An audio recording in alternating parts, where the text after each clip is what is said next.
Existe um dia marcado no calendário do céu, um dia que os profetas temeram descrever, um dia que fez até anjos se curvarem em silêncio. E nesse dia, a sua localização vai importar mais do que qualquer coisa que você já acumulou nesta vida. Não é teoria, não é simbolismo. São 3 lugares específicos, mencionados ou revelados nas próprias Escrituras, onde nenhum ser humano sobreviverá ao que está por vir. E o mais perturbador, milhões de pessoas estão correndo exatamente para esses lugares, achando que estarão seguros. Mas o que vem a seguir muda tudo. Porque quando você entender o que esses 3 lugares representam, você nunca mais vai olhar para o mundo da mesma forma. Fique até o final, porque a terceira localização é a que quase ninguém está vendo. E pode ser exatamente onde você está agora, a Grande Tribulação. Esse nome aparece apenas uma vez com essa exata descrição na Bíblia, mas o conceito atravessa toda a profecia bíblica como uma linha vermelha de sangue. Daniel a chamou de tempo de angústia como nunca houve desde que houve nação. Jesus disse que seria tão severa que se aqueles dias não fossem abreviados, nenhuma carne seria salva. Pense nisso por um segundo. Nenhuma carne seria salva. Não estamos falando de uma crise econômica, não estamos falando de uma guerra regional, estamos falando de um evento de extinção global, travado apenas pela intervenção direta do próprio Deus. E aqui está o que a maioria dos vídeos sobre esse tema não te conta. Esse período não começa do nada. Ele tem um palco, tem personagens específicos, tem localizações que serão epicentro do caos, e é exatamente aí que entra o que vamos revelar hoje. Porque nas páginas de Daniel, Apocalipse, Ezequiel e nas próprias palavras de Cristo, existem pistas geográficas, espirituais e proféticas que apontam para lugares onde a destruição será total e sem escapatória. Não alegorias, não metáforas vagas, coordenadas proféticas. E a primeira delas vai te surpreender, porque é um lugar que o mundo inteiro tem os olhos voltados agora mesmo. Vamos ao primeiro lugar. E antes de revelar o nome, deixa eu te fazer uma pergunta. Qual é a cidade mais mencionada na Bíblia? Qual é o lugar que concentra mais profecias, mais guerras, mais disputas espirituais do que qualquer outro ponto do planeta? Você já sabe a resposta: Jerusalém. Mas aqui é onde a história fica perturbadora. A maioria das pessoas acredita que Jerusalém é um lugar de refúgio nos últimos dias, um lugar sagrado, protegido, abençoado. E é justamente essa crença que pode custar a vida de milhões, porque o próprio Jesus, ao sair do templo pela última vez, parou. Virou para os discípulos e disse palavras que ficaram suspensas no ar como uma sentença: não ficará aqui pedra sobre pedra que não seja derrubada. Mas ele não parou aí. Em Lucas 21, ele foi mais específico do que quase ninguém percebe. Ele disse: quando virdes Jerusalém sitiada por exércitos, sabei que o seu assolamento está próximo. E então veio o aviso que choca. Então, os que estiverem na Judéia, fujam para os montes. Fujam, não fiquem, não resistam, fujam. Jesus não disse, orem e permaneçam. Ele disse, corram. E há um detalhe nesse versículo que quase ninguém para analisar.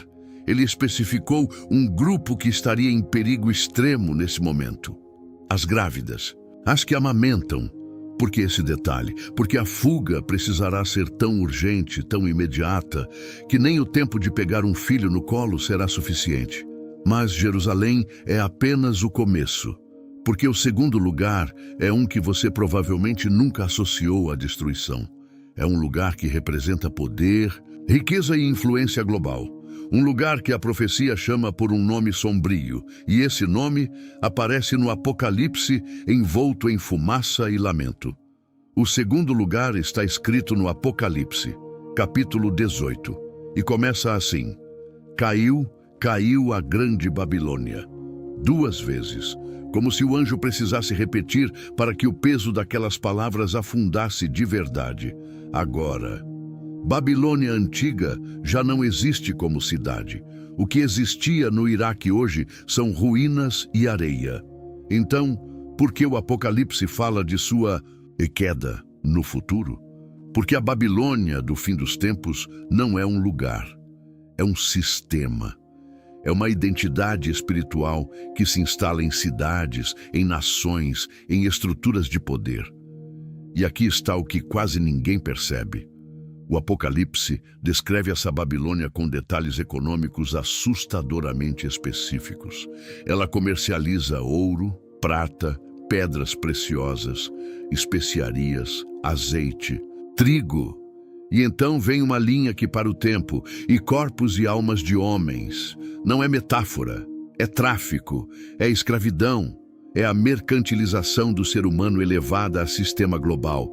E quando ela cair, o texto diz que os reis da terra que com ela se corromperam vão chorar de longe, porque ninguém vai querer estar perto. A destruição será tão súbita, tão total, que o capítulo 18 diz que em uma única hora tudo acabará. Em uma hora foi desfeita tanta riqueza. Uma hora. Pense em qualquer grande centro financeiro do mundo agora.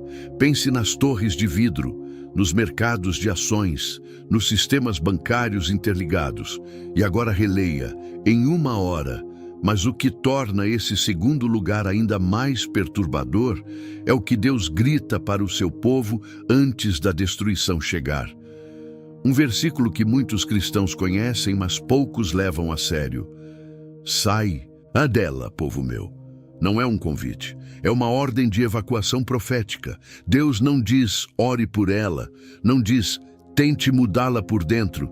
Ele diz, sai. E aqui é onde a tensão aumenta de verdade, porque se Deus está ordenando saída, significa que há pessoas do seu povo dentro desse sistema agora, confortáveis, integradas, sem perceber que estão habitando exatamente onde a destruição vai pousar. E isso nos leva ao terceiro lugar, o mais perturbador de todos, porque os 2 primeiros são externos, são geográficos, são sistêmicos. Mas o terceiro é invisível e é o único que você pode carregar com você para qualquer cidade do mundo. O terceiro lugar não tem endereço, não aparece em nenhum mapa, nenhum GPS vai te alertar quando você entrar nele.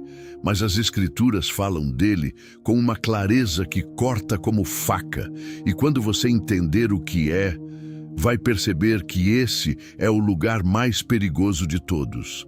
Mais do que Jerusalém sitiada, mais do que a Babilônia em chamas, porque você pode fugir de uma cidade, você pode sair de um sistema, mas como você foge de algo que está dentro de você?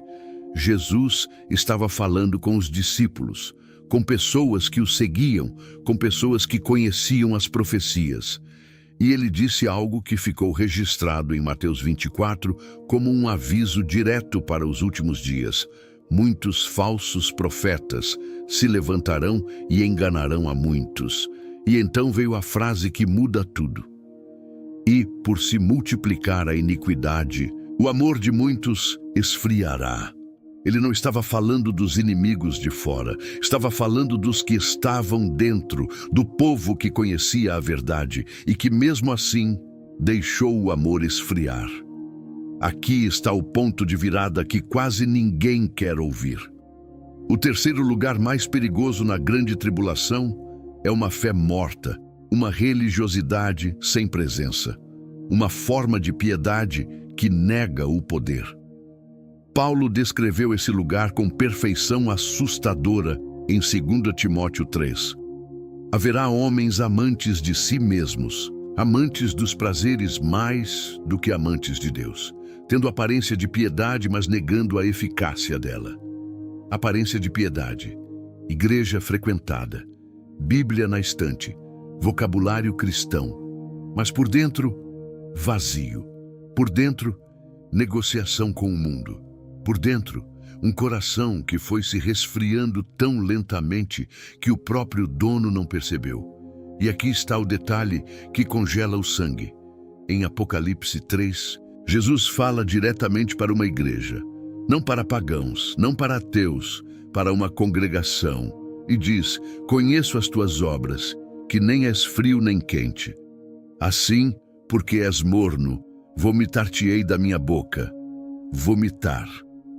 Essa é a palavra que o próprio Cristo usou para descrever o que fará com uma fé morna no dia do juízo. E agora a pergunta que fica suspensa no ar: se os dois primeiros lugares são externos e visíveis, e o terceiro é interno e invisível, como saber se você já está nele? Como saber se o seu coração já começou a esfriar sem que você tenha percebido? Essa resposta vem no próximo ato, onde vamos conectar tudo isso com o que está acontecendo agora mesmo no mundo e os sinais que indicam que a contagem regressiva já começou. Vamos parar por um segundo e olhar ao redor, não para o céu, não para o Oriente Médio, para o que está acontecendo agora, neste exato momento, porque se as profecias são verdadeiras e os três lugares estão identificados, então deveríamos estar vendo sinais, e estamos. Sinal número 1, Jerusalém. Hoje, pela primeira vez em décadas, o mundo inteiro debate o status de Jerusalém com uma intensidade que não existia antes. Tratados sendo quebrados, alianças sendo reconfiguradas, nações se posicionando. E no centro de tudo, a mesma cidade que Jesus disse para fugir quando os exércitos a cercassem. Os exércitos já estão se movendo ao redor dela. Quase ninguém percebe isso. Sinal número 2. A Babilônia do sistema global. Nunca na história da humanidade o mundo foi tão interligado economicamente. Uma única decisão de um banco central afeta o preço do pão na mesa de uma família no Brasil. Um único colapso de mercado pode derrubar economias inteiras em horas, em uma hora. Lembra dessa frase? O sistema que o Apocalipse descreve como Babilônia nunca esteve tão perfeitamente construído para uma queda catastrófica e instantânea. A infraestrutura da destruição profética já está montada. Sinal número 3. E esse é o mais pesado: o esfriamento espiritual. Pesquisas recentes mostram que a geração mais jovem está abandonando a fé em números sem precedentes históricos. Mas não é só isso. Dentro das igrejas, o consumismo espiritual explodiu. Cultos projetados como shows, mensagens formatadas para não incomodar, pregações que prometem bênçãos, mas nunca falam de cruz, nunca falam de custo, nunca falam de tribulação. E o resultado? Milhões de pessoas com aparência de piedade, exatamente como Paulo descreveu, exatamente como Jesus avisou. Mas aqui está onde isso fica pessoal, porque não estamos falando só de estatísticas, estamos falando de você, de mim, do cristão que acorda toda manhã em uma rotina tão acelerada que a oração virou um hábito mecânico, ou pior, virou opcional.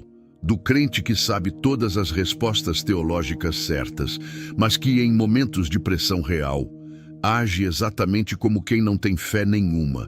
Esse é o terceiro lugar. Silencioso, confortável, mortal.